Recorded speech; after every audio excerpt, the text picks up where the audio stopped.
আপনাদের বলে দিই কি কি হলো।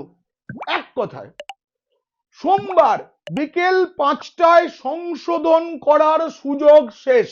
শনি রবি সোম 3 দিনের মধ্যে যেখানে যত ভুল আছে সব সংশোধন করে ফেলতে হবে। জেলা শাসক বা সংশ্লিষ্ট আধিকারিকের বিরুদ্ধে তারপরেই গাফিলতি ধরা পড়লেই কড়া পদক্ষেপ, স্পষ্ট নির্দেশ এসে গিয়েছে।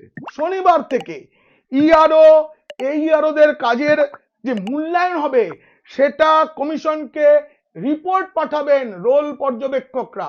শাস্তি দিতে কমিশন রাজ্য সরকারের উপর নির্ভরশীল নয়, এ ব্যাপারে 2000 সালে স্পষ্ট নির্দেশ দিয়ে দিয়েছিল সুপ্রিম কোর্ট।